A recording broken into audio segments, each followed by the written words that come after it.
Okay, we're going to go ahead and get started here. Yes, so we have two really good questions right away. So first of all, let me introduce the session and then I'll get to those two really good questions. So no labs, no robots, and no CNC machines. What do we know next? And we don't know, and we're hoping that we can have a discussion together about some items that we've thought about, and we'll get to those in just a second.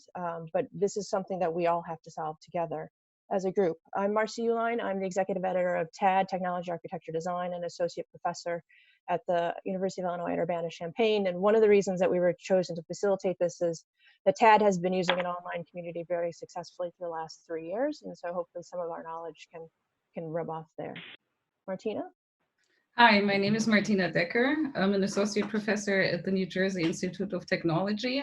I also run the Material Dynamics Lab and the Idea Factory, and I have been teaching with emergent materials hands-on for a very long time. So I'm very much looking forward to discussing the challenges of putting everything online with you. Andrzej? Hi, this is Andrzej Zarzycki. I'm also involved with the TAD board with Marci, and I'm teaching with Martina at NJIT. I'm an associate professor focusing on building technology, media-based environments, teaching studios on the upper levels, anything from kind of robotics, CNC studios to integrated studios, which are right now we are moving online. So we have the same exactly discussion as we have today inside. A little bit about etiquette. If you please mute yourself, which I think everyone is, unless you're about to speak, because who knows what sort of background noise we may get. You may perchance hear a dog barking in my background. Also, we are going to use the chat function. So if you're not full screen, if you full screen, there's a chat button on the bottom, and we're going to that's how we're going to figure out how to raise our hands, right? So we don't all talk at one time. We have a fairly large group here. We're glad to see everyone here. The other point is we are recording the session. ACSA has requested that we record the session. There is a question about permission. I guess if you do not want us to record you, then we can edit it afterwards. Just send us something and we'll edit in the video software. Go ahead, Andrzej. This is about the conversation today. We would like to have this nice conversation, but also we feel that it's a good opportunity for us to actually build a community of all of us, and we prepared 2 documents that maybe Marci can share the links. Yep. One is the Google spreadsheet, and would like you to sign in if you want, and would like to just keep in touch with you and maybe build a community. But also, if you're interested in doing a bit more, maybe keep growing this kind of discussion platform in the future for this purpose, please indicate if you're interested. Also, if you have questions either for the session or we want to kind of continue past the session discussion, please use the Google Doc, the bottom one document, to kind of raise them, and we'll monitor this for the discussion if you have time, but also to kind of for post-session opportunities. So I'm going to try to figure out who we are really quickly, and I'm going to launch a poll. If we could ask you to answer the first question for us. Just take a minute and answer the first question. I can see, so as an instructor, so in some ways we're modeling some of the ways we might teach. We have a multiple conversation going on. We have documents that we can enter in live. And I have a poll going on, and the poll tells me, I don't know if you've used polling materials, but it tells me that 22 of our 80 participants have participated. So far we have 14 out of 23 are in technology with a lab, and then we have 64% in design studio, right? And no, we haven't covered everything in the poll, but we could certainly modify a poll too.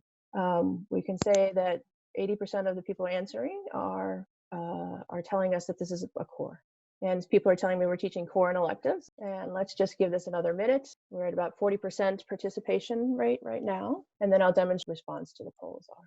Okay, and we also told that not only do we have professors, but we also have a couple people from the Ontario Association of Architects. So welcome and thank you for joining us. Okay, we got about 10 seconds left on the poll, and I'll demonstrate the results to you in just a second.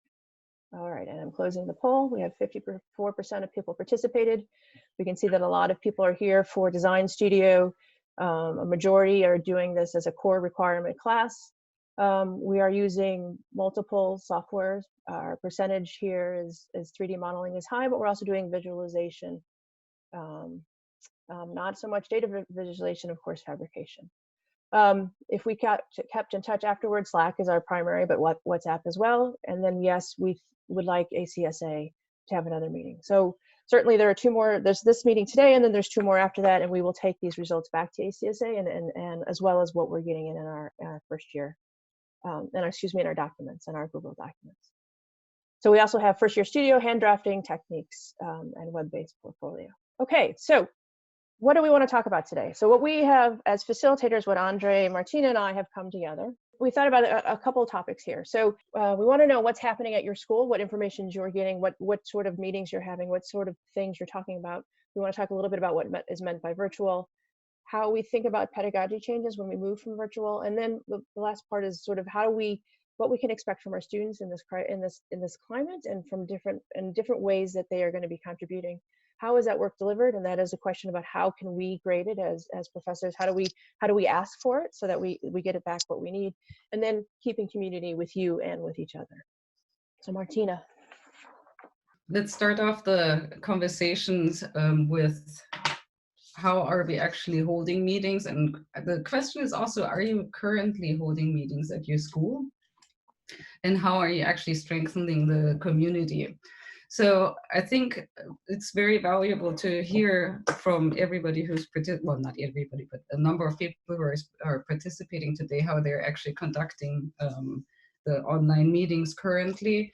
And I think it's important to stress that we keep on meeting with each other in order to keep the community strong. So we would like you to consider what your actual greatest concerns are and in what areas you actually do need support. So what is the existing experience with your online courses, and what are the resources and support that you actually need or that you might want to see from your school or from other organizations? So this is an opportunity for you to speak to us, so please go ahead. Hi, I'm Karen Nilsson from the Boston Architectural College. Thanks for hosting this. We're really excited that you decided to do it. The BAC has decided to close campus at 8 p.m. this evening and conduct classes remotely for the remainder of the semester. Our faculty are being asked how to conduct their coursework exclusively online, and the studio faculty are probably the ones who are most nervous, and we've talked about supporting them with our instructional designers, having them host Zoom synchronous meetings during class time so students can share. And the real issue that we're nervous about is the graduating students not getting access to labs. And so that's a new design constraint because they will not have access to labs.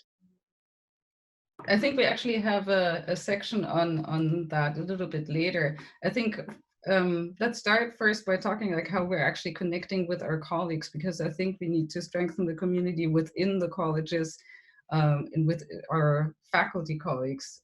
So for example, I have been scheduling meetings with faculty meetings to test out software, for example, or try out different methods and like share within the smaller community what we're doing on the larger scale here in our meeting right now. So I was wondering what your thoughts are on that within the different schools.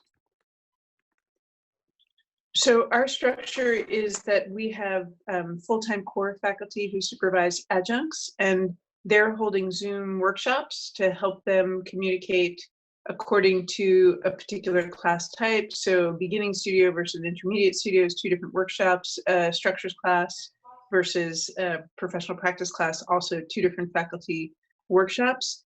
Because we're in Boston, you know, there is a question about how frequently staff will be on site, although the college is open to staff and adjunct faculty to record and make lectures that they want to post if they don't have access to those materials. We've been hosting both in-person and hybrid meetings with people Zooming in or GoToMeeting, telephoning in to share resources and strategies to work with one another. And then we follow up with an email to the whole community so people who weren't able to attend participate. This is Quasi Daniels at Tuskegee University.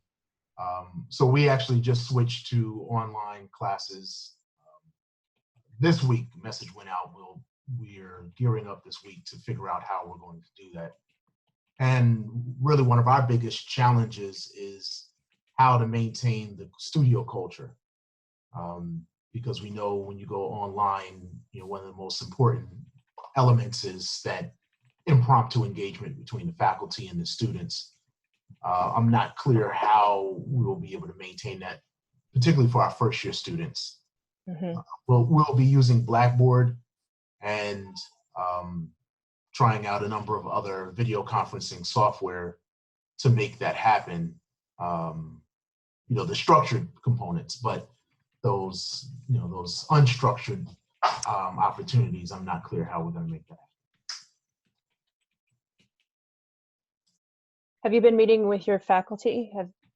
So let's talk about, as Martina was saying, are people feeling like they have faculty to come to? Is that a need that you have, or where are we with that overall? So we actually are just getting off of spring break. Mm-hmm. So all faculty will be returning on Monday, and we had already, seeing what was happening on the other side of the country, had already started to set up conferencing sessions so that faculty could see how you can go online. So our first in-person meeting will be on Monday to begin to make that transition as faculty return from spring break. Great. This is Ulrike Altmüller-Lös from Drexel University. Our issues are probably a little different. We're a quarter school, so this would have or was pretty much the last normal week of the winter quarter, and we would have had exam week. So we're currently scrambling to get whatever exams we would have had last week online. So we're going to use a lot of Zoom for the studio presentations, which seems to work pretty well. We did a couple of test runs there. Some of the more test-based or exam-based classes are a little bit of a bigger challenge, like an architectural history class. Our campus is currently closing for we're having spring break and we're starting the spring quarter later. So for now, half of the spring break is expected to at least be online, potentially more. We have a similar thing. So we had a whole bunch of meetings within the department, and the college to just what are best practices, who has experiences, so that we can share the knowledge. And we had our first architecture program faculty meeting on Zoom today to just test that and really gain more experience. So we have about 3 weeks now to ramp up before we literally have to start an entire term online. And that's going to be very interesting. So it sounds like we're getting a little bit of space and we're getting some support. Andrzej, do you want to move on to talk to the next subject? What is meant by virtual? We often talk we work in a virtual space or digital space. It doesn't mean just building a Rhino model. Is it something much more interesting? Do we simulate? Do we actually use the data? Do we actually use communication for virtual? Is it basically what we do now as a kind of conference call, or do we have some sort of, like already I see discussions in a chat? What do we do to actually build the community, and especially students? Because studio is not about us being with them, it's about them being together, which we'll touch a bit later. But that's kind of a couple of prompts. What does it mean? Because we're actually moving everything to virtual, not only production, not only outputs, but also conversations, social life. Our students are quite often on a social life virtually already. So how we can actually tap to those resources and actually bring them to the classroom. And I'll just give you an example, we'll talk a bit later, but students were actually setting up the discussion groups on a gaming platform, Discord, for my class when we are moving actual machines, the day we are moving out, they were setting up. So if we can maybe hear from you how you, and actually especially your students, adopt to this, because I think there's a lot of things we can learn from what is meant by virtually and what different ways and dimensions of this virtual collaboration we do. So it sounds like Thomas Berry has a good example. Do you want to start us off, please? Sure. Yeah, let me put my video on. All right. I don't know if it's a good example because I haven't done it yet, but I think like most of us, I've used Zoom a lot. But working with my IT guy, I I discovered that Google Docs has a sketchover function, and that seems to work pretty well. And I've just connected a tablet to be able to do that a little bit better. But I'd like to know if folks have done that before, and if that's the best way to be able to sketch in real time.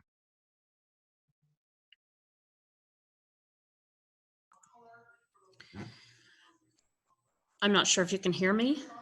I can. Okay. We can, yeah. Okay. One of the things that we are trying at the University of Arkansas is using Microsoft Teams and doing screen sharing through Microsoft Teams. And what we've been testing is having images in like actually screen sharing, so we could work in Rhino with a student on their screen, or having students put together a series of images that they put into a PowerPoint. And from there, from the PowerPoint app, we can draw on top of their screen, looking at their images. So we found out yesterday we were going online, and we are beginning Monday. So kind of on the run trying to figure this out, but that's one of the methods we're experimenting with. So there's a number of kind of.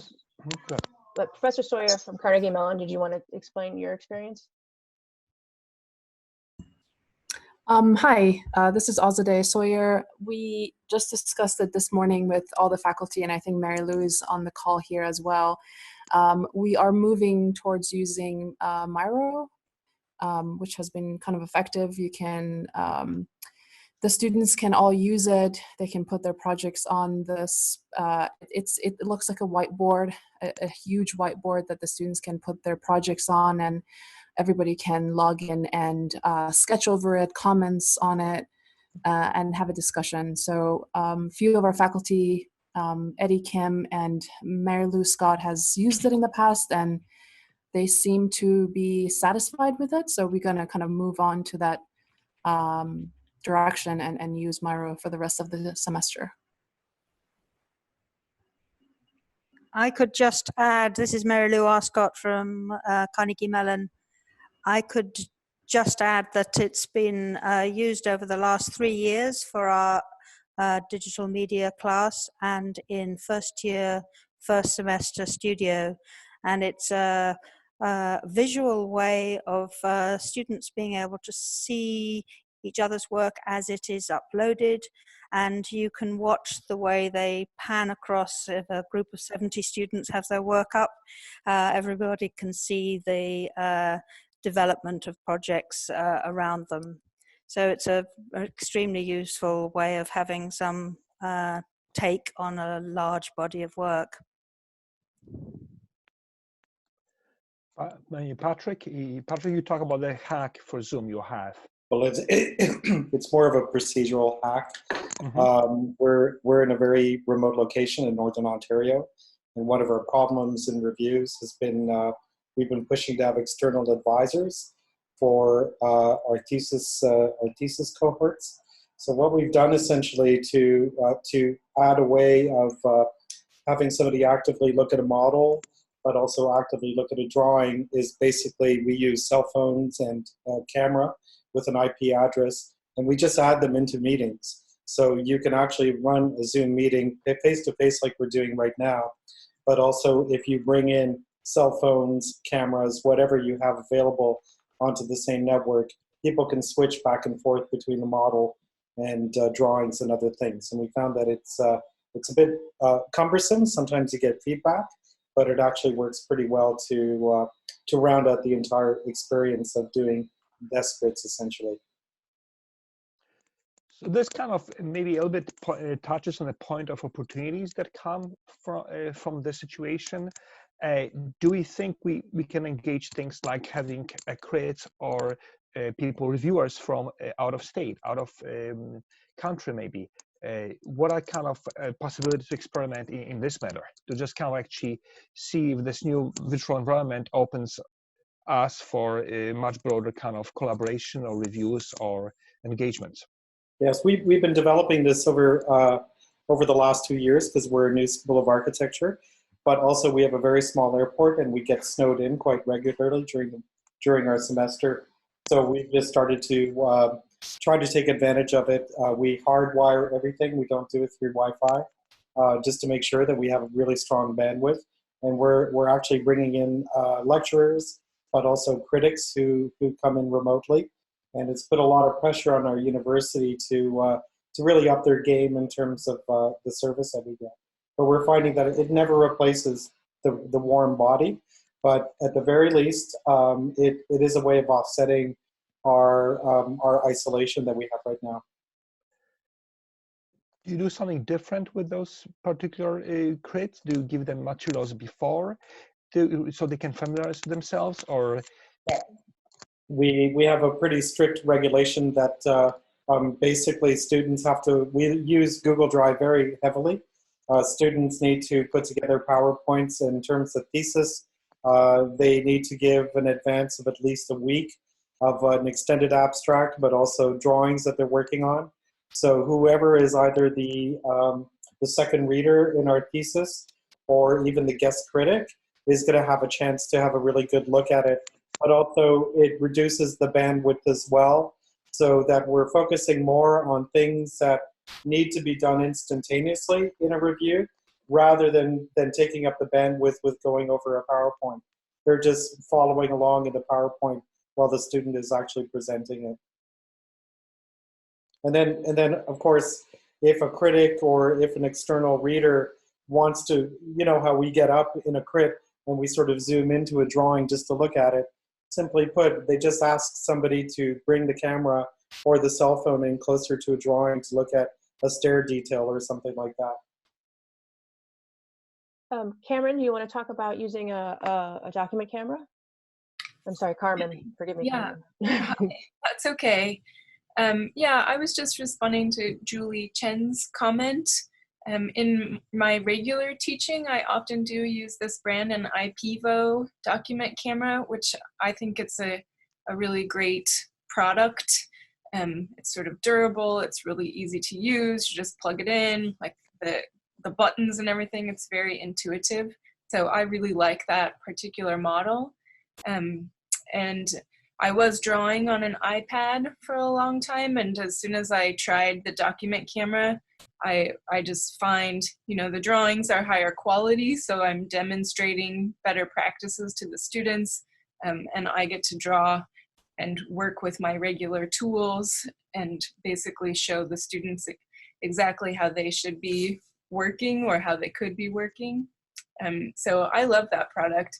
I don't know how it works as like when the students aren't, like, I don't see that you could use it as like a markup tool. I just don't understand that. Maybe it could be.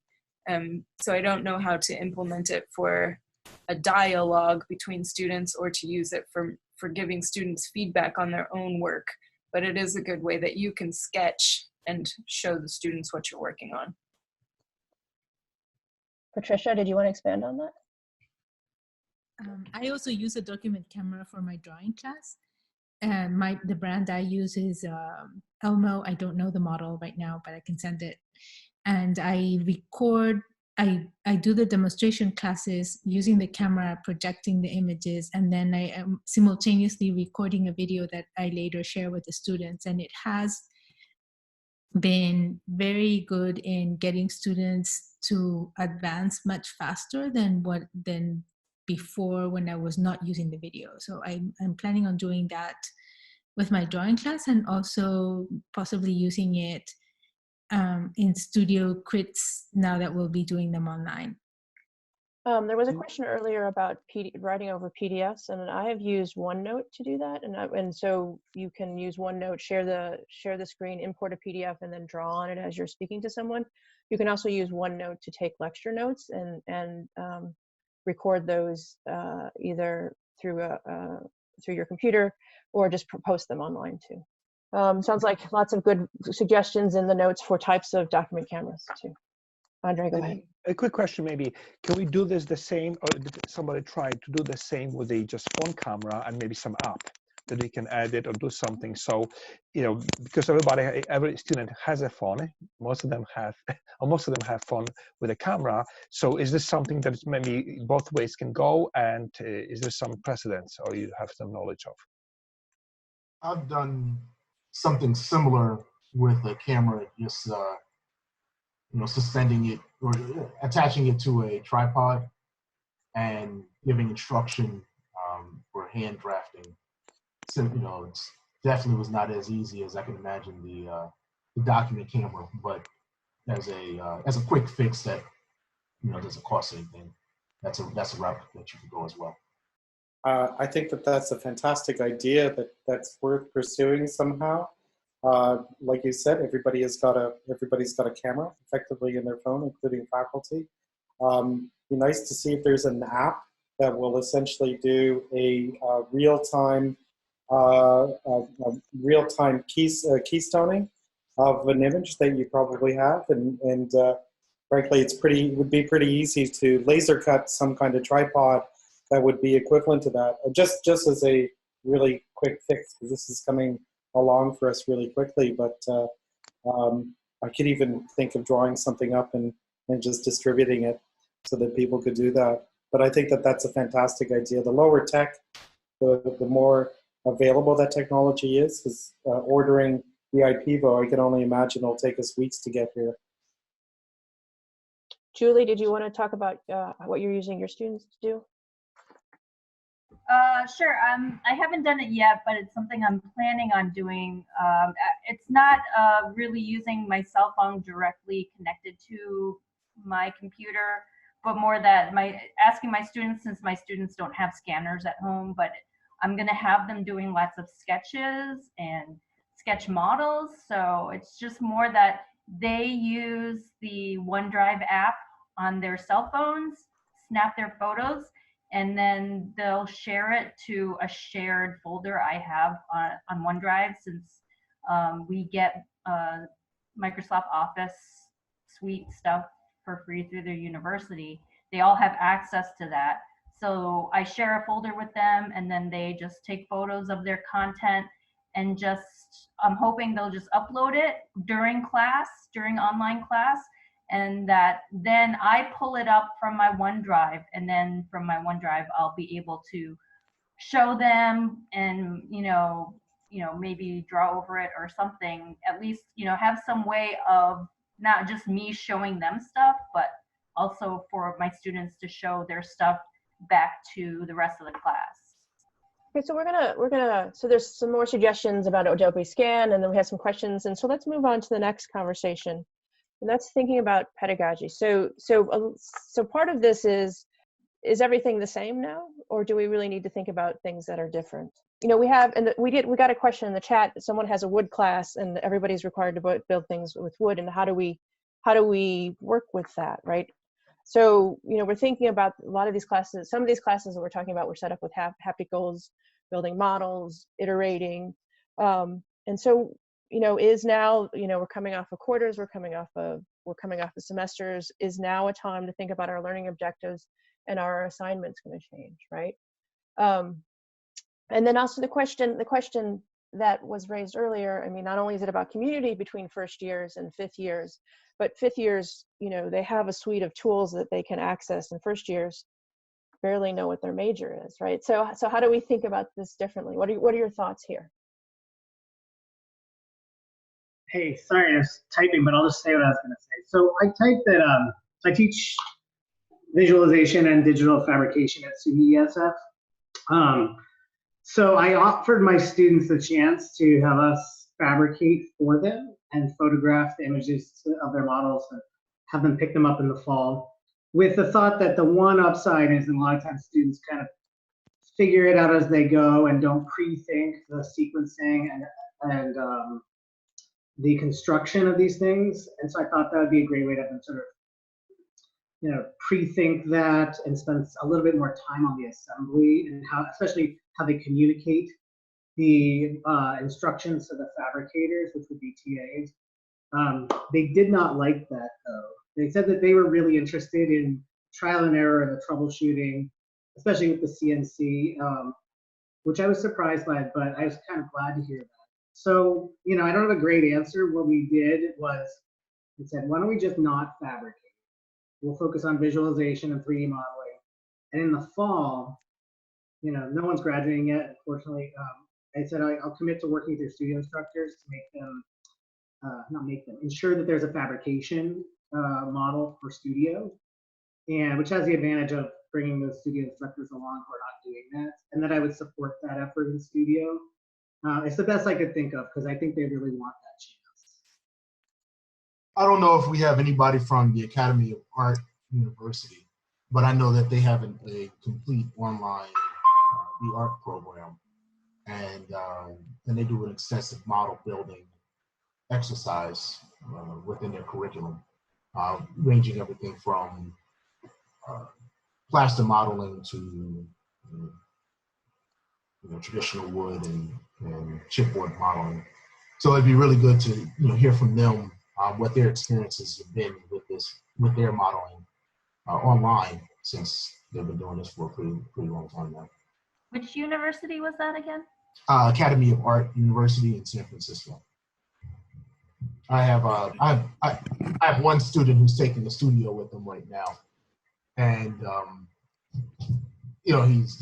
his big challenge is how do I get these materials, because he was using his stuff in the design studio. He was taking the studio online, but I think they would have some best practices that they could share that would be very useful.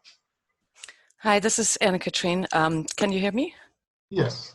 Okay. Yes. So I used to teach at the Academy of Art University a few years ago. So I'm not completely up to speed what is going on right now, but I was there at the beginning stages of putting the master's program online, and it wasn't easy, but it was really based on sending people a lot of instructions, recording a lot of instructional videos, and trying to keep them working with cardboard and relatively small wooden elements, so they could actually do it at home without much machinery.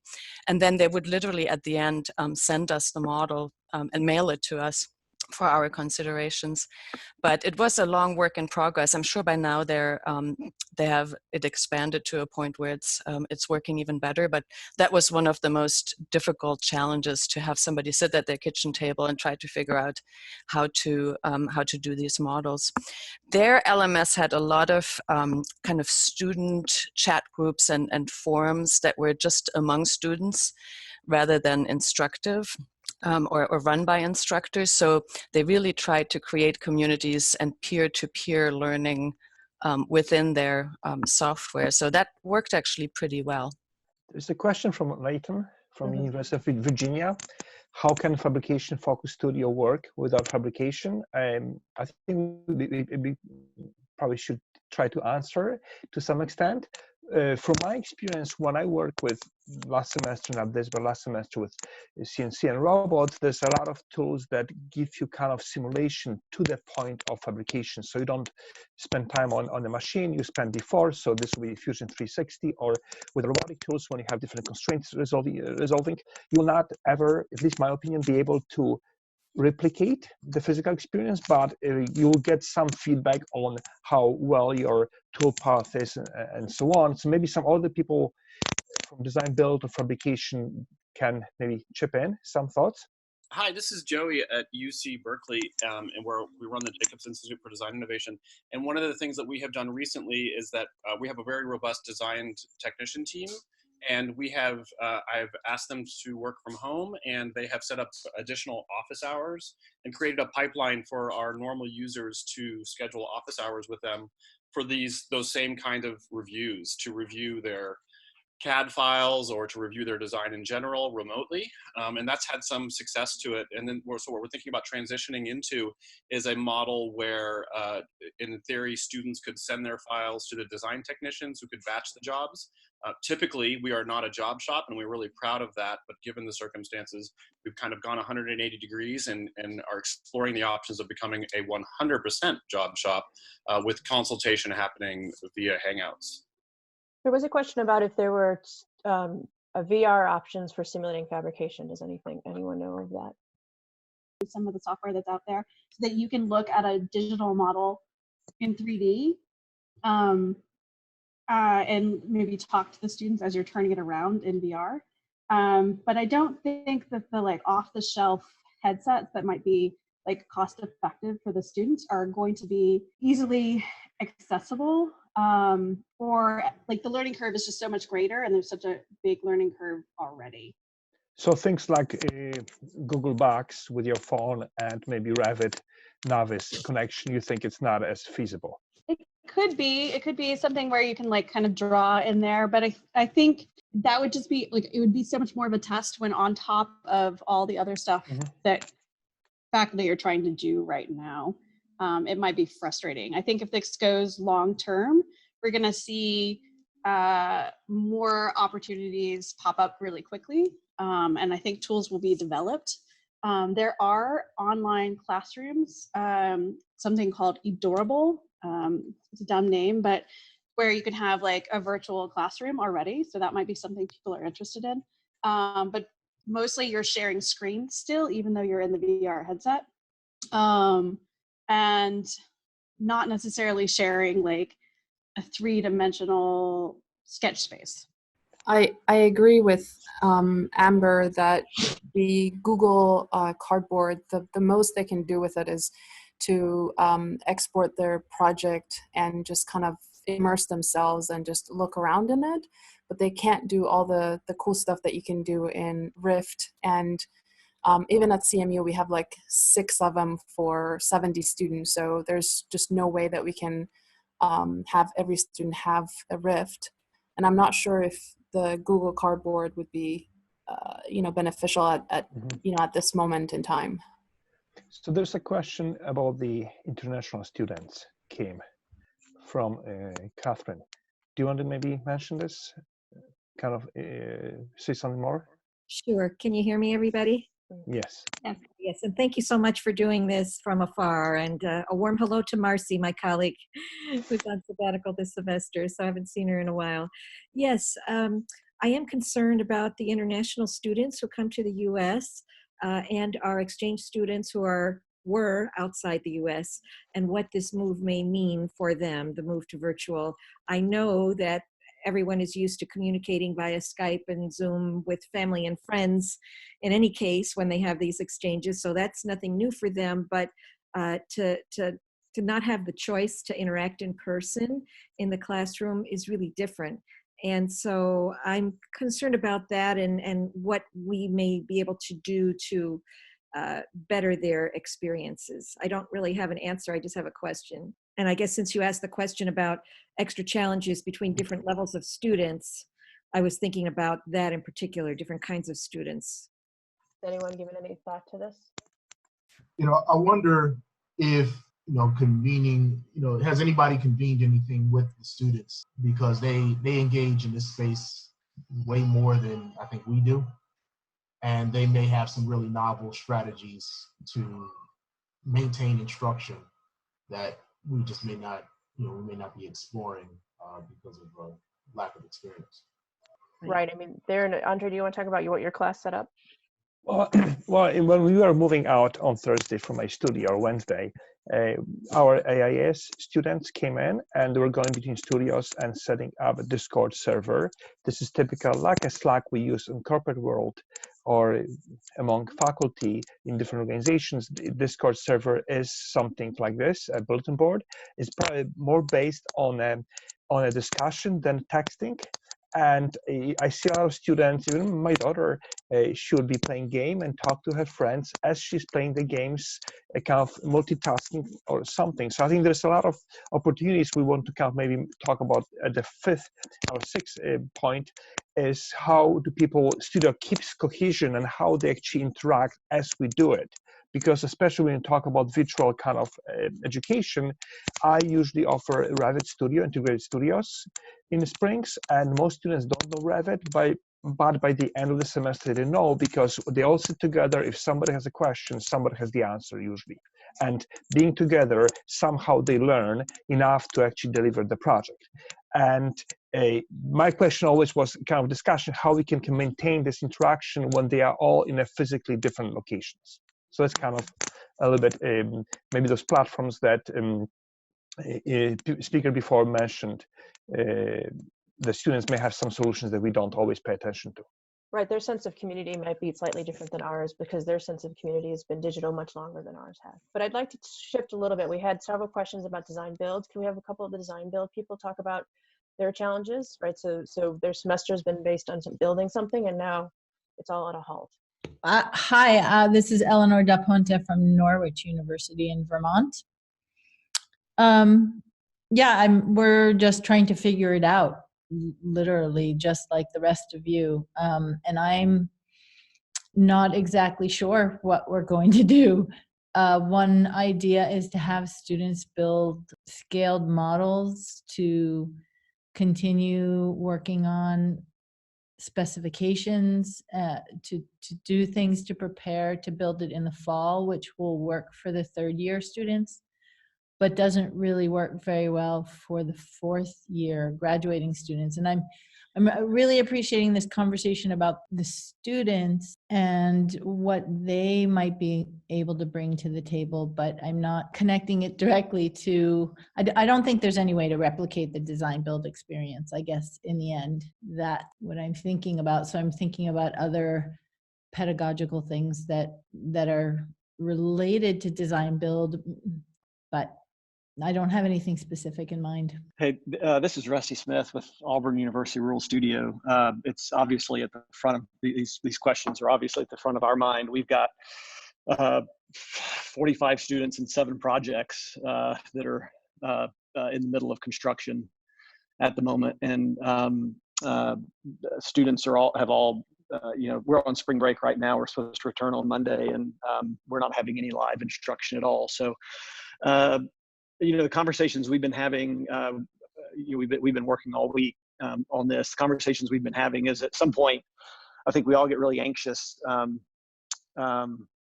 because we feel compelled to in a matter of days become experts at online instruction. And I think we've sort of admitted to ourselves we're probably going to be pretty bad at it.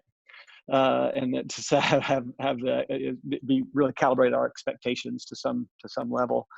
I think one of our big concerns, obviously, is interest of the students, but also we have a tremendous interest in our constituents for which we work, and how we're sort of working within our communities and partners and communicating with them. We've got 7 construction sites that we can't get anybody to. That we somehow have to secure for an indefinite future, hopefully make sure that we can return to them and they're in good condition to begin building on when we're able to get back to them. How do we protect, a number of the sites are publicly accessible. So how do we secure those sites from a security and liability standpoint? All of those are the kinds of the conversations that we've been having. Ultimately, the optimism is that we know that we're not going to be able to do anything that we had intended to do for the remainder of the semester, and in some ways that's kind of liberating in how we work with the students. So we start back up classes remotely on Monday. It's going to be in discussion exactly with the students. We first have to understand what they have, what access they have, where they are, what they can do, what they can't do, how we communicate, and frankly, that's the first project. That's really the project that we're engaged in is working with the students to design that part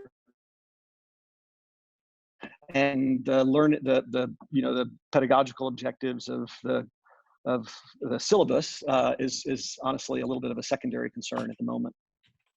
Thank you. Someone else? It's not exactly a design build course, but as many people are doing this, I know one of my colleagues here at Wentworth also has another course where we're doing materials research. And, when you shut down the shop, nothing happens. So I'm not panicking exactly right now, but I'm very, very near it. Hi, Rusty. Hey, how's it going? Okay, so building on Rusty's comments about the students, why don't we move to our 4th conversation point for today? Yeah, and that will actually be directly related because we have to ask ourselves the question, what can we actually expect from our students and what are the limits? Especially when you think about where our students are coming from. They're quite often very diverse backgrounds. So some of the questions that we wanted to contemplate in this section of our session is like, what is their home environment like? What can we actually ask them to do? Do they have access to internet? Can they set up a VPN? And what about the economy of means? So I was wondering if someone can actually chime in on that topic.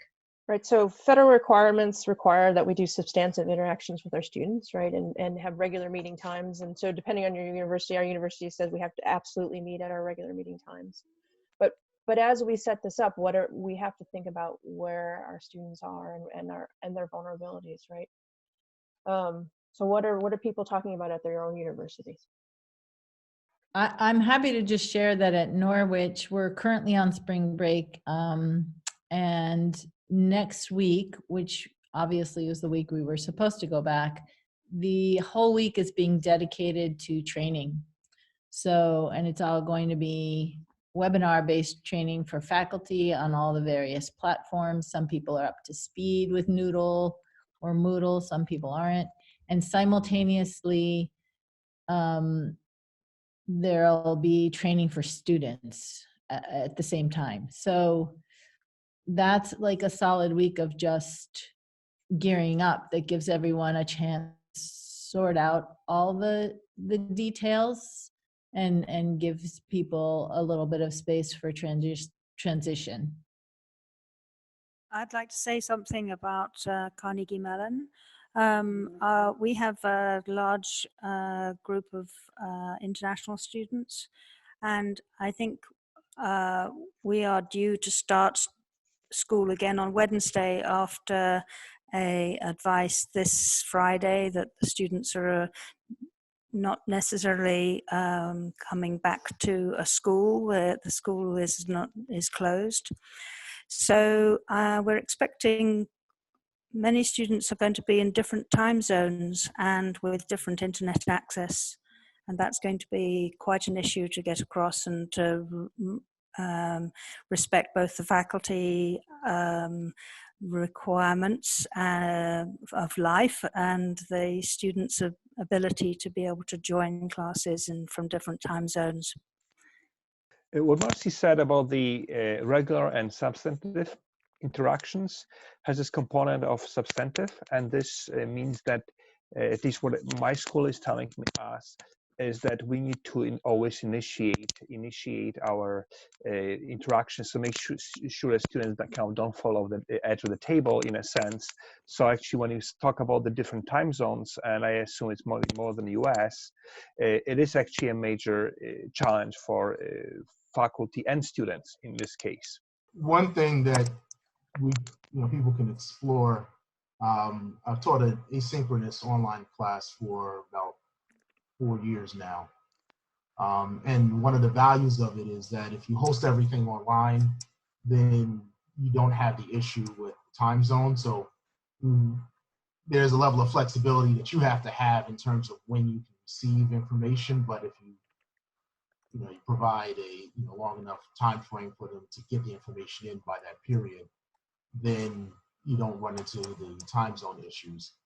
For like lecture courses, there's a software called VoiceThread where you can upload your lecture and you can voice over that lecture, and then students can provide their own feedback to the lecture.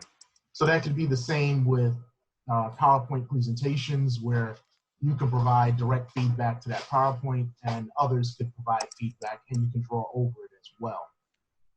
So that's a while for some folks we'll have to meet at a specific time. That's a way that folks who can't meet at that time, that you can still provide the instruction, and I've found that to be very useful, at least for lecture courses. Yeah, another thing that I actually wanted to put forth to the community here as a question is like, how do we deal with the students' privacy, especially if we're asking, for example, to like screen share or like get into their computer. I've heard that a number of people were thinking of like using TeamViewer, for example, to take over the mouse function in a student's computer. And that can be potentially rather problematic when we ask them to grant us that kind of access. So I was wondering what your thoughts are on that topic of privacy.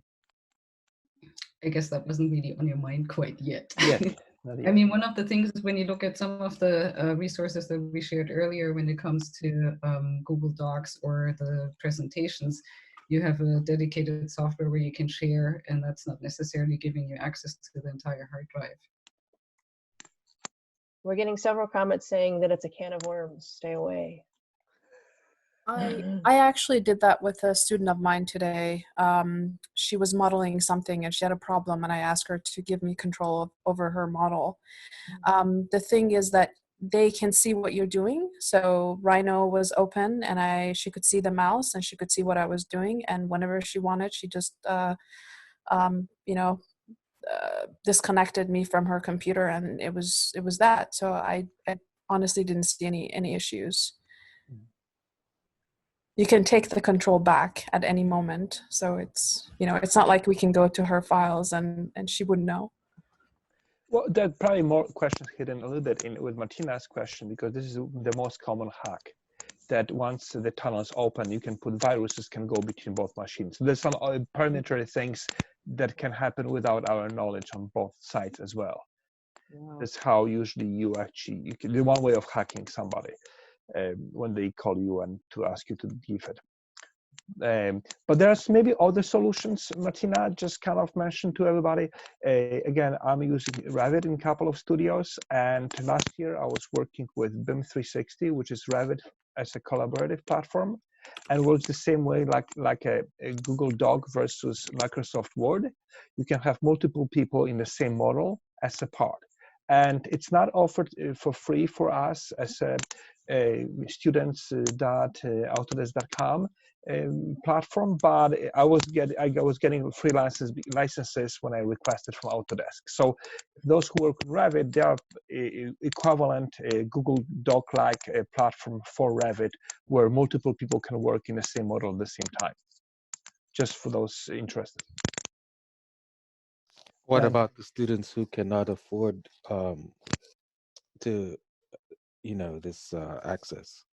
Well, the thing is that the tools we are saying are free, but the question of their machine, can the machine handle Revit or more advanced software, that's still unleft. In many schools like ours, there is a requirement, so everybody has a machine. So that's kind of a bit less of a consideration for us, but that's a very good question. Yes, access to the software and hardware. As well as the connection. Yes, Sure. yes, and I think this reminds me of a conversation that was mentioned earlier, is that the people are having conversations. They're trying to build their community with their studio or their class by coming up with a way to move forward together. But I think one thing that you have to be considerate of is people of different economic means not wanting to say that in a group of 15, and giving students abilities to say that to you as the instructor in order to find this out. Right. So one of the purposes of this question is to start to think about what are some of the things that students won't share with us because it's uncomfortable, but that are essential with us in order to get them to learn. Right. And economics and access is certainly one. It depends on the university. Right. So some universities are sending everybody home. Our university said, if you don't have access to internet at home, then please stay. What are other universities talking about? I can just share that I emailed all of my students, and my first question was, do you have good internet connections, and and that you'll need to use your computer and not the phone for most of the things that we'll be doing. I just simply asked them to respond to me one-on-one.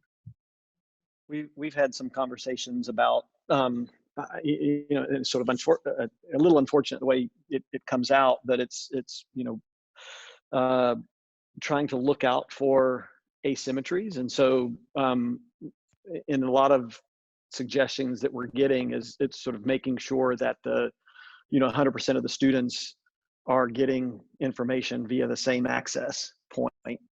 So it becomes more restrictive in some ways relative to the access that we have. Again, on our end, being out in persistently impoverished place in rural Alabama, we have less connectivity than a lot of our students do that are at home. So we're sort of limited on our end as well. another conversation that we were having earlier with some other folks in a university that's a little bit of a reciprocal of this is what we sometimes share in our classrooms with our students, where it may be sort of intellectual property concerns and things like that, what concerns we have to have when all of a sudden we're putting some of that information online, more publicly accessible. In some ways, it begins to limit some of the resources that we might otherwise share in our classrooms with our students. So there's that kind of, it's more than just bandwidth issues and access issues. It's the kinds of materials that we use and the comfort level we have of releasing them to a more broader audience or not can be of concern as well. One of my concerns has to do with we have a mandatory purchase policy that's not terribly respected. We're actually right in the second third of our term, and one of the concerns that I have is not all our students are going to have access to Rhino and appropriate laptops. I don't know if anybody's contacted McNeil about this or anything like that, but it would be good to be able, at least for us, to have all our students have access remotely to something like Rhino, so at least they can finish their term. Well, and with that, we can move to the next conversation, which is actually, how is the work being delivered? So, we'll be delivering, sending the photos from the, document cameras and all the different methods, and how do we bring them together, and how actually is being back communicated to us or to maybe accreditation committees. So, people mention Blackboard, Canvas, we talk about Zoom and other platforms. What are Martina mentioned security issues and ethical issues as well. So what are the platforms people are using that they find effective to allow maybe markup the drawings, like we talk about PDF marking up? We use Blackboard, so that will be that will continue to be the method that we use for our students. And there are a couple of things that they have that we're exploring. Collaborate Ultra is their comparable Google Hangouts. So we'll be exploring that as well as the platform to connect and debrief and such. So do people just extend the current tools they have and they maybe intensify, like Moodle or Blackboard again, or Canvas that is used for the delivery of some content or maybe lectures to give it more? Or do we also look into new tools that now kind of are more specific for the online delivery? I know we're leaving that open to our individual faculty. So our standard platform is Blackboard.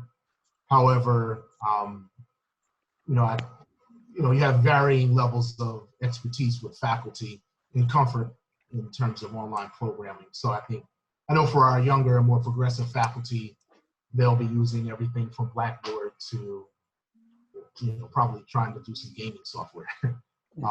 And then for everyone else, Blackboard may be a struggle just to utilize that. So we used Blackboard for a number of years, but then also one of the things that we did, and maybe this is our campus agreement, but the file sizes were quite limited in what we could accept. And so then we moved to Box, sort of a Google Drive version, but a university sponsored one. And this one meets IRB requirements and FERPA requirements. And the thing about setting up a class Box was that as instructors, you get notifications when people open files, and of course you get rid of that. But you can see that the students move back and forth into each other's drawings and are learning from each other in that sense. I was wondering if anybody has looked into using Bluebeam as a source and document delivery. The industry standard that's been picking up, and we use that professionally. I've introduced my students to it yesterday.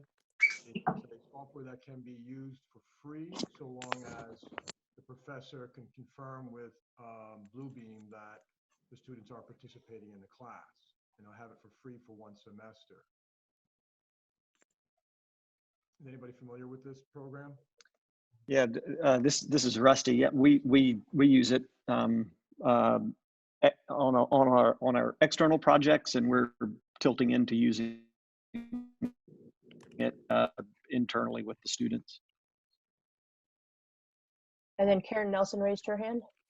Yes, so at the BAC, while we use Moodle as our learning management system, we use Zoom, and everyone can use the app on their phone, and you can draw directly on the students' drawings, which are shared as PDF. So it's kind of the lowest common denominator. It's super intuitive, and we found that that's working really well even with international students.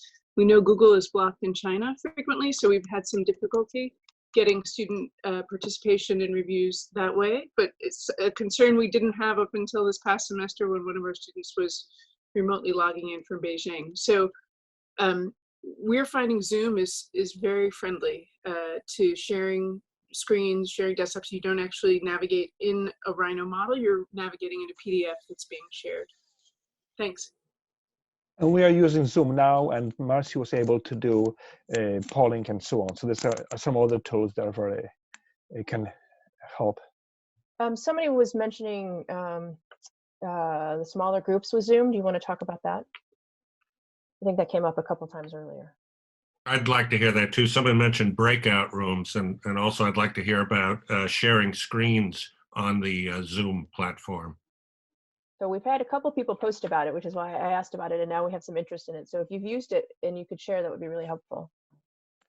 There's a link from Rachel about how to set up the breakout rooms. Right, and you can do it. In I know the chat. Yes, I know you can do it yourself, or you can have Google do it for a larger lecture class. Okay, so if we don't have anyone willing to speak about it, we have at least the link to help with that. For sharing screens, go ahead, please. Well, I mean, we don't use breakout rooms in particular, but we do use Zoom. We use Zoom rooms a lot. We've got a lot of our remote consultants, and so we use Zoom every day. It works really well. Share screens, sort of learning pretty quickly which screen you want to share, what part of your screen you want to share is one of the things you figure out really fast, particularly when you're with students and you may be sharing stuff you're not interested in sharing. The Zoom rooms are really useful. It's an add-on to your account, so you've got to get your university to sort of add it on and give you access to it. But it does allow you to work in small teams and then come back together all through one interface, which sounds a little bit like, why not just set up a bunch of different Zoom sort of things going on, back and forth, but the ability to move back and forth pretty quickly on one connection between small groups and big groups is really useful. You get pretty adroit at it really quickly, but we are using it every day for the last several years. Isn't breakout rooms the same as room? Yeah, probably. It is. It's I think so. It's just on a different platform, but conceptually, I think they're the same. Okay, I haven't used it myself, but I've seen people use it. Essentially, you create these rooms, and you could manually put your different students in different rooms, or it could Zoom can do it for you, and then you could give them assignments. They can work on it together, and then you can pop between rooms. And then in terms of somebody asked about screen sharing, or am I wrong on that? Yeah, no, you're correct. Okay, so in terms of sharing your screen, if you move your mouse to the bottom of Zoom, there's an option, share screen. You can click on that and then pick the screen that you want to share. And once you do that, then you can move the mouse to the top and request for control, which was the can of worm that we talked about earlier, just to connect the discussions together. And then we have had a couple questions about Microsoft Teams. Has anyone used Microsoft Teams? Oh, yes, for sharing documents. Rachel, did you want to talk about this? Yeah, so I didn't run them, but I was a participant in over a summer program using them. I found them to be maybe overly complicated, and I'm thinking that we use Blackboard here at Drexel, and that platform is robust enough to get on the call. They seem to be a bit overly complicated, and I think if you've already got a teaching platform in place like Blackboard, as we do, that's where the students are already used to looking at material, and we can upload whatever and links to library books and that sort of thing. So I'm trying to make life simple. We have a ton of adjuncts working for us. We just have a full-time faculty of 7 people. So we're having to manage students and our adjuncts. So I'm looking for the easiest to use things, and Zoom seems to be pretty awesome for that. Was someone from the University of Arkansas says they're trying it. Did you want to expand on that? We just started to try out the platform for classes, and we've done some experimenting with it. Like I said earlier, the way we're going to use it is by opening up Teams and then sharing PowerPoints online and allowing students to write on our PowerPoints and us to write on their drawings. This, again, we're just at the very beginning stages. Thank you. So then with that, we'll move to our final conversation point for today. Yes, thank you. Let's move to our final conversation today, and that is keeping community with you and with each other. And so I think some of these next points were mentioned earlier, so that, you know, the class, they're all communicating with each other. Some suggestions we've had from people who have already started trying to teach Design Studio Online is to verify that the class has a connection with each other without the faculty, and then establish some way to connect with you. And so, and then there's also been, people have expressed the importance of meeting together as a class. I know we've had some conversations about international students and faculty and trying to find the right time. But even if you're doing individual desk crits with everyone, that there's an important moment in which everyone comes together regularly. So we have a couple of people who've used a couple of different ways. Kathy, you've used Facebook groups. Do you want to talk about that a little bit? I have, yes. I have used Facebook for quite a while. And again, at the beginning, students were really into it. Now a lot of students don't like Facebook, and I can certainly understand why. I don't agree with their politics either. But I always say, you know, it's just for this class that you need to do it, and it's the private group. You don't have to be friends. You don't have to continue afterwards in another format, but just for this class at this time. It's worked incredibly well. So in fact, I was involved a number of years ago on our campus in giving a presentation with my students about the use of Facebook in the classroom. And it was with 2 or 3 other students. And ironically, one of those students is now in charge of overseeing the construction of the new Facebook facilities in Chicago. She just gave us a tour of it. So she's done very well with Facebook. And so what we do basically is everybody signs in at the beginning of the semester. And again, it's for a small class. A big class, I don't think you could do it too easily, but everybody signs in and I invite them to it, and I make it clear you do not have to be my friend. I do not have to be your friend. Sometimes people want to be friends, and that's okay. It just depends on the instructor. But we use it for in-class discussions. We use it for announcements. We use it for this last week, it was very crucial. So I had one class seminar that I met in person because I was still there on campus. And then I had another seminar that was yesterday, which I wasn't there for because I thought it was going to be at the ACSA conference, as many of you probably thought. So anyway, I was able to just post the Zoom number on Facebook and everybody found me. So it was very easy that way. And it's an extremely easy and friendly interface. And I found Box and some of these other things to be very clunky and unfriendly. So I don't like them so much. I use them for grading and to see everybody's work. But I find for Facebook, just to get an overview of what's happening and informal discussion and announcements, it's very good. And we have someone who has used Facebook for a large class. Did you want to talk about your experience there? Yeah. Yes, I taught a structures and building construction course 2 semesters, and I had about, I want to say 90 students. And basically, the reason I was able to do that is I tried a kind of an experiment where I tried to teach the course like a studio, and I formed groups. And so I had a sort of an overall group, and then each of the groups used whatever platform they wanted, including Facebook. And the reason I sort of suggested Facebook was because it's kind of easy to provide links to examples. So if I was talking about, you know, a particular kind of wall assembly or wall construction, I could quickly sort of give them examples. Find a, you know, sketch something, post it, find a sketch online, post it, find a building, you know, using, I don't know, like ArcDaily's Facebook page, and put a link there as a quick example. So that's kind of how I used it, but it wasn't sort of the main way in which I was sort of teaching the course or communicating with students. Thank you. Has anyone used the blog function in Blackboard or Canvas or something equivalent to that? Okay, so what are some of the other ways, besides the technical ways, what are some of the other ways that you plan to keep community with your students? So this is about, you know, trying to keep your class together as a whole, but it's also about, you know, our students may be isolated and actually need us to check in. So what are the ways are we thinking about this? The discussion boards work really well. So you can, one of the strategies I've used is I have the students they have to make one post, one individual post, and then they have to do at least 2 posts of their classmates. And then I require them to read all of the posts so that we make sure that they're not repeating information. And when you have a really engaged class, and this is like per week, so you get a really engaged class, you get some really, really great feedback over a very short period of time.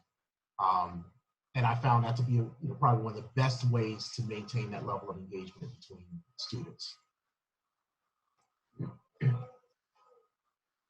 One other thing about that, what I, as I guess an excitement for anybody who hasn't done online teaching, the discussions, what I find is really beneficial about the online teaching platform is questions that you normally would have to wait a week or days to get back to a student with. You can actually get that information out to them really fast, and it can be very tailored to whatever they are looking for. So similar to the last individual who spoke about someone asking a question about a wall section, you can find that information. I mean, I found that to be really the best thing that the online teaching platform provides, that in class, you don't have that level of flexibility and specificity with getting content to students as exact. Has anyone tried Twitter or GroupMe or WhatsApp or any other with their students? I'll just share that I use the forum function on Moodle for class discussions, which seems to work pretty well. I have used GroupMe quite a bit with my students.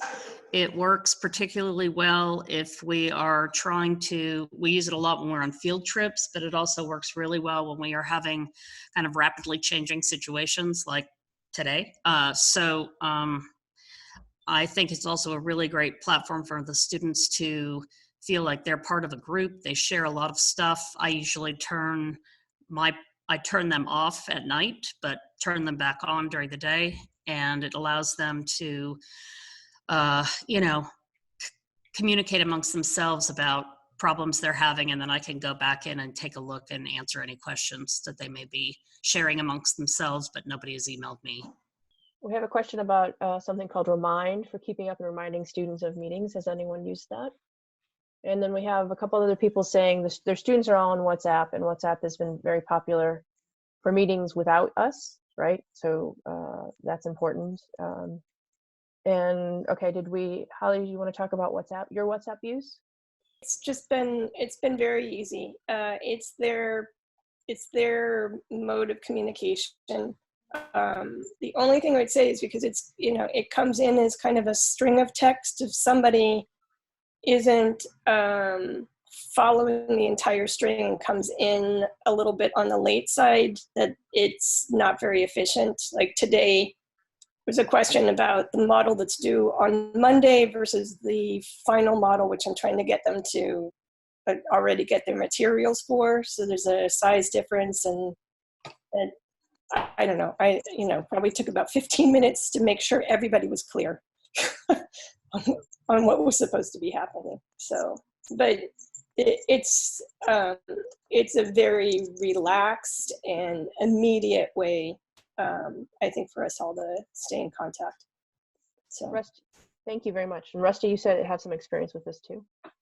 Yeah, we use it a lot. We use it for kind of all of our projects as well. And we have different threads for different projects. But with all of these apps, I think, and this is probably most everybody knows this, but the students are, as somebody had said earlier, the students are already using a lot of this technology already amongst themselves to communicate. And so in a lot of ways, we're wading into their territory. I think from experience, what we've learned is that a lot of times you want to double things up. So there's like WhatsApp, for example, there's the WhatsApp that they use, and then there's the WhatsApp that we all use together. And to make sure you sort of work with students and talk with them directly about, the kind of the distinction between which threads you're using with which groups and what you're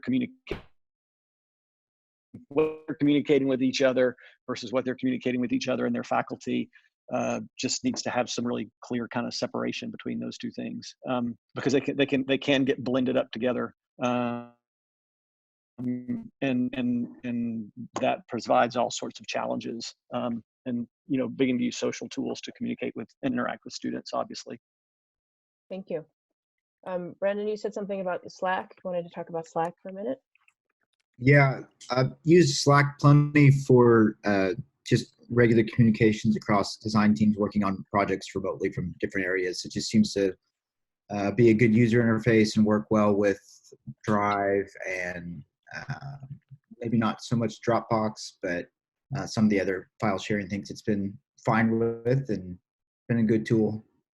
Okay, so it sounds like we have a bunch of good tools, and part of this is having the conversation with what's appropriate, what's not appropriate, and then or just making safe rules for everyone, and then also figuring out where your students are and whether GroupMe, Slack, or WhatsApp is the way to go. Vincent, you've raised your hand. What would you like to say? Well, I'm trying to get my camera to work, but it's not working right now. No, I just wanted to suggest that I think all of us have been blindsided quite a bit by this. And there's a lot of great ideas, but I think, just from my own perspective, I've written down these at least 15 different options. And although I don't want to host this because I think we're going to be really busy next week, many of our universities have shut down school for next week as well. We had spring break this week, and now we have another week of spring break to train. I've heard a lot of people say that. And I'm just suggesting that maybe sometime next week we schedule another one of these to perhaps go through what everyone has found out that works for them in terms of working with students. My students are in contact with me right now. They're, of course, really concerned about what's going on. And so just generally, I think that this was an excellent, and thank you for putting this together, introduction to this problem and how we can begin to solve it. But I think a second one would be really helpful just for us to come back with what we found and what we found works, perhaps. Okay, so let's have Rusty jump in, and then I'll talk about the two links that I put in the chat. Yeah, thanks. Obviously, I want to say thank you, but it's one of the things that sort of struck me as I've been sitting here listening, and we're talking about the requirement to integrate all of these kind of opportunities to share work between us as faculty and our students. And seeing at one time 135 people in this group, if we can do this with our students, we can also do this with each other. And to as maybe it's a little lemonade out of lemons, but to be able to reach out to 135 people that are willing to be here today and think about them sitting on virtual reviews with our students and giving input on those sorts of things, it may offer up a lot of opportunity that we haven't always had before when we're sort of sitting wherever we are working with our students far away from each other. So I agree, this has been really nice to listen in on what folks we're up to. Thank you. Andrzej, can you share the next slide? Yes. So that's actually was like Marci. No, go ahead. Well, this was actually our a kind of goal and intention that not only collect your questions and all your contact, but hopefully we start a community that facilitate the situation, but also maybe develop the Slack or other platforms that we can actually share our experiences and maybe have those breakout rooms for users of Slack or other platforms, and then you can come back. So what's the best way to go? We would like to have your contact information to plan something in a week or so. And please just populate the spreadsheets. And if we can just have maybe some more ideas sent to us directly, that would be great. And the idea of us doing this not only with students, but among ourselves, I think it's actually very good. Right, and so I've been putting the links to 2 Google Docs in the notes. So one of them will be a Google Doc that is the sheet, and one of them is, I'm sorry, one is a sheet and one is the doc. So doc is for questions that we could take back to ACSA, and then the other is actually the sheet that you're seeing on the screen where we're collecting that information. So we want to thank you for your time and your participation. This is uncertain times, as we said, and I think we need each other, as everyone is echoing. And then there are 2 more presentations tonight if you want to go ahead and show that. And we're getting word from our executive director at ACSA, who says that he agrees and that we should do it again. So stay tuned, at the very least. Thanks, everyone. Thank you. Thank you. Bye, everybody. Thank you very much. Take care, everyone. Thank you. Thank you. Bye. Bye.